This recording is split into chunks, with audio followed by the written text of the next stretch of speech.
Well, this is it. This is the phenomenal 917.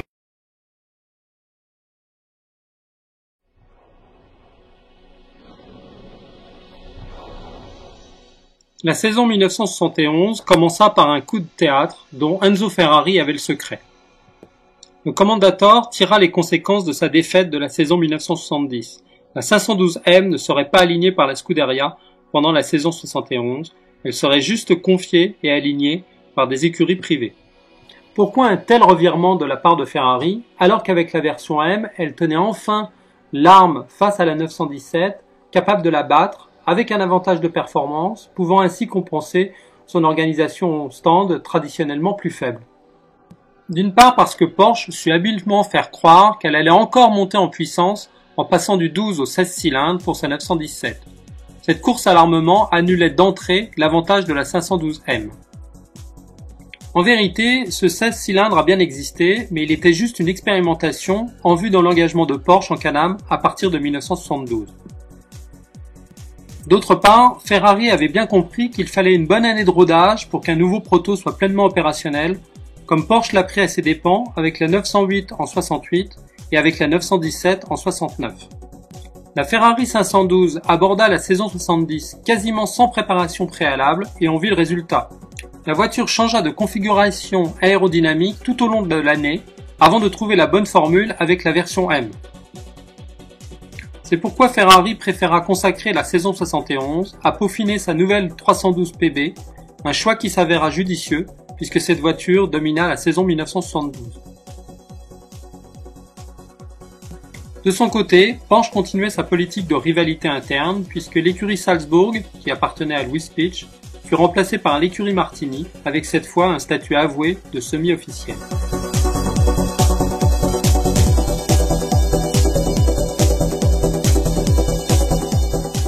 La saison débutait en Argentine cette fois, mais les tribulations de l'écurie Golf ou les débuts hésitants de l'écurie Martini furent vite effacés par le drame qui se joua sur la piste.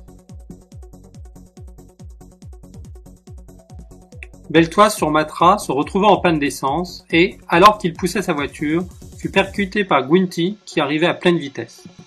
Le pauvre pilote italien, sur la toute nouvelle Barquette 312, fut tué sur le coup. Cet accident stupide provoqua une vague d'émotions en Italie et dans le monde. Seifert et son nouvel équipier Derek Bell remportèrent la course, mais ce n'avait plus beaucoup d'importance.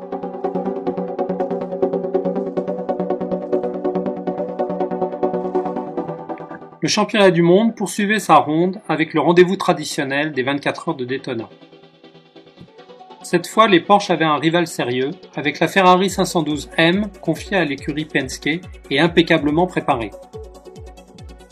L'écurie Martini ne fut pas plus chanceuse qu'à Buenos Aires, car leurs deux voitures furent éliminées pendant la nuit sur des incidents divers.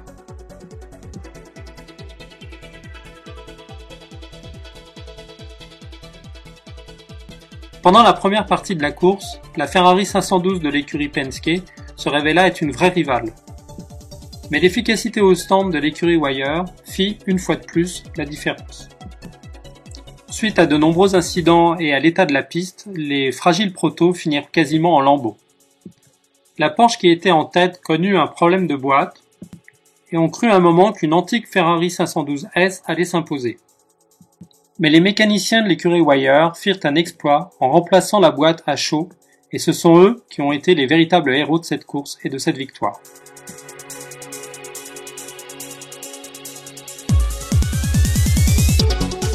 Le rendez-vous de Sebring fut à l'image de celui de Daytona.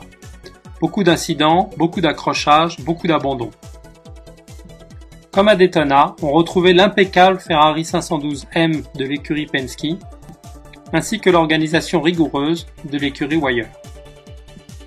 Mais cette fois, l'écurie Golf va jouer de malchance. Seifert sera éliminé sur un problème d'essence et Rodriguez sera très retardé par un accrochage avec la Ferrari de Penske. Du coup, c'est l'écurie Martini qui tira les marrons du feu. Elford et Larousse purent s'offrir une magnifique victoire sous le soleil de la Floride.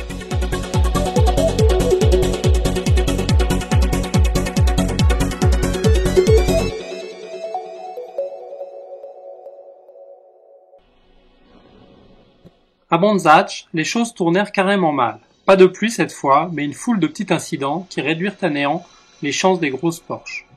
Problèmes d'essence, crevaisons et même incendies dans les stands firent que aussi bien les Porsche de l'écurie Wire que celles de l'écurie Martini ne purent contester la victoire à l'Alfa Romeo, le nouveau prototype 3 litres, qui remporta sa première victoire.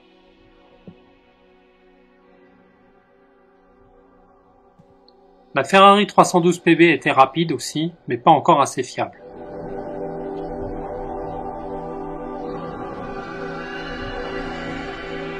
Une fois de plus, c'est le rendez-vous du Mans qui cristallisait tous les enjeux. Il ne s'agissait pas seulement pour Porsche de reproduire le succès de l'année précédente, il s'agissait aussi et surtout d'assurer enfin le triomphe de la 917 longue queue, l'enfant chéri de Ferdinand Piëch et de son équipe technique. Finalement, la longue queue ne fut alignée qu'au Mans, mais c'était bien là son terrain de prédilection. Même sans être engagé en compétition, la 917 longue queue évolua sans cesse entre 1970 et 71.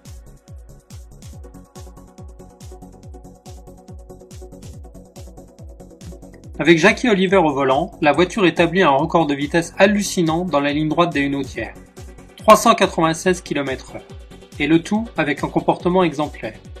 Oliver expliqua que la voiture était tellement stable à haute vitesse qu'il pouvait prendre la fameuse cassure avant Mulsanne d'une seule main sur le volant.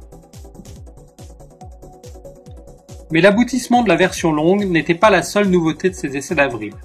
Porsche présenta aussi une déclinaison spéciale, la 917-20, dont le profilage était conçu par le cabinet d'études Serra.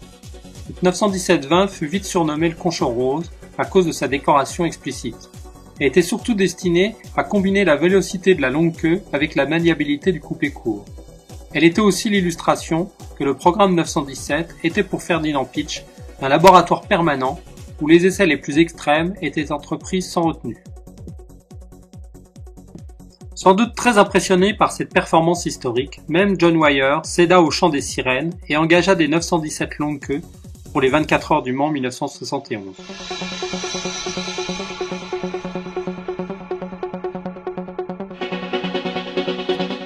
Retour à la normale à Monza, où l'écurie Wyer remporta une nouvelle victoire. La pluie perturba les essais et la grille de qualification. Ilford fut, comme d'habitude, victime de sa malchance, mais, malgré les milliers de tifosi, les Ferrari ne purent rien faire pour s'opposer à la marche triomphale des 917, surtout celle de l'écurie Golf.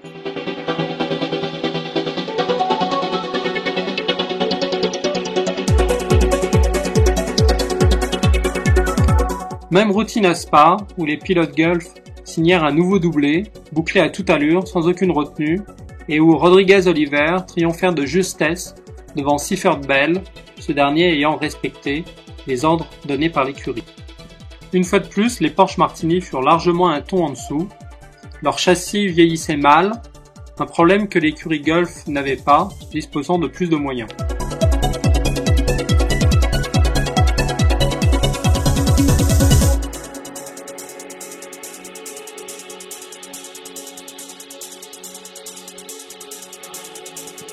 Les 1000 km du Nürburgring n'étaient pas le terrain de jeu idéal pour les 917 et comme d'habitude, c'est une 908-3 qui triompha. Pourtant, une 917 privée termina 6e, ce qui était un véritable exploit.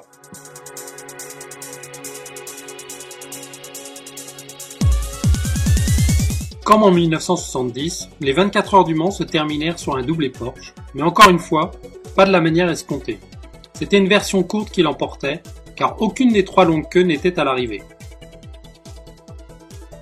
Comment expliquer cette déroute mécanique des versions longues dont la supériorité en performance était tout à fait indéniable?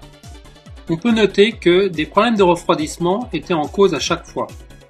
Sans doute la carrosserie trop enveloppante de la longue queue ne permettait pas une circulation d'air suffisante pour tenir 24 heures. Les longues queues dominèrent les essais et les premières heures de la course, mais, au petit matin, plus aucune n'était encore sur la piste. Le fait de n'aligner ces voitures qu'aux 24 heures du Mans ne permettait pas de les fiabiliser assez, surtout pour une épreuve d'endurance aussi redoutable que les 24 heures du Mans.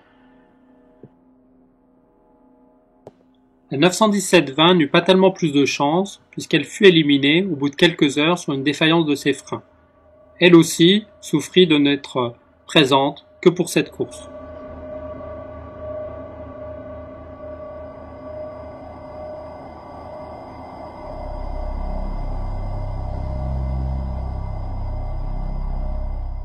Cette année-là, et pour la première fois, le départ fut donné lancé, une procédure encore en vigueur de nos jours.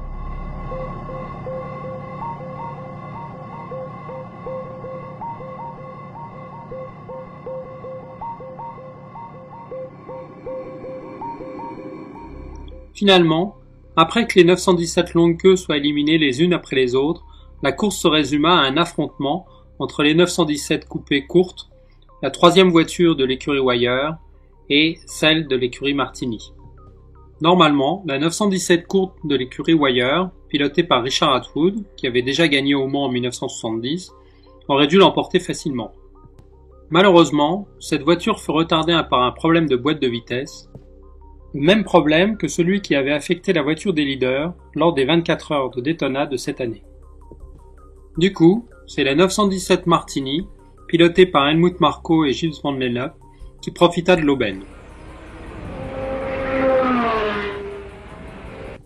Cet équipage alla aussi vite que possible et aussi lentement que nécessaire pour être premier à l'arrivée. Comme quoi au Mans, un déluge de technologie n'est pas forcément la meilleure garantie pour l'emporter. La 917K de l'écurie Martini qui l'emporta n'était pourtant pas si banale. Elle présentait une évolution aérodynamique intéressante avec ses deux dérives verticales permettant de mieux canaliser le flux arrière sur le capot et ainsi d'en optimiser le rendement. Et surtout, elle était équipée d'un châssis tubulaire entièrement en magnésium. L'emploi du magnésium permettait de réduire la masse de la voiture tout en gardant la même rigidité. Lors des dernières heures de la course, Ferdinand Piëch demanda à John Wyer de cesser sa poursuite sur la voiture leader. Ce dernier refusa, et évidemment, cela n'améliora pas les relations entre les deux hommes.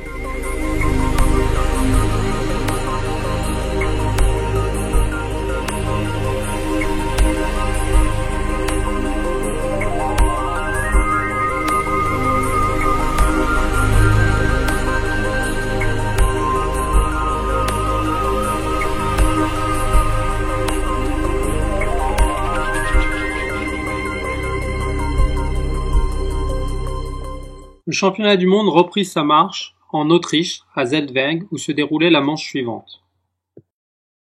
Porsche innovait encore en testant le premier ABS sur la 917 Martini. Cette épreuve fut encore l'occasion pour Pedro Rodriguez de montrer l'étendue de son talent après une course-poursuite haletante qui finit sur une victoire supplémentaire. Ce sera sa dernière puisque la semaine suivante, il se tua dans une course de second ordre au Nürburgring sur une Ferrari 512 privée.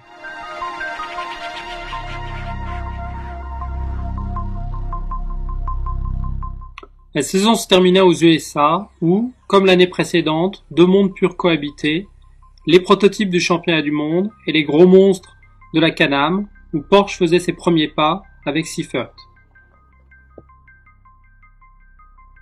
À Watkins Glen, une fois de plus, ce sont les Alfa Romeo qui triomphèrent, car les Porsche furent accablés par tout un tas de petits pépins.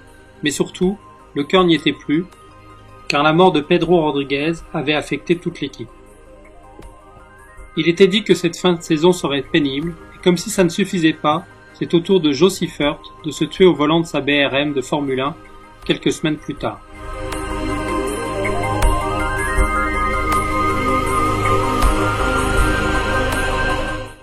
La fin des Proto 5 litres a représenté un tournant. Après cette épopée, plus jamais le championnat du monde des constructeurs n'a eu un tel prestige. Il n'a cessé de décliner pour laisser la place à la Formule 1. C'est aussi ce qui a contribué à faire de la 917 une voiture de légende, la dernière représentante d'une lignée disparue et regrettée. Cette histoire magnifique se termine tristement. Rodriguez et Seifert se sont tués. Ferdinand Piëch se fit virer par Ferry Porsche, qui considérait que l'ambitieux était incontrôlable et trop dépensier. John Wyer fut lâché par Porsche, il n'eut pas le programme Can-Am. Il gagna encore les 24 heures du Mans en 1975, mais son écurie déclina doucement.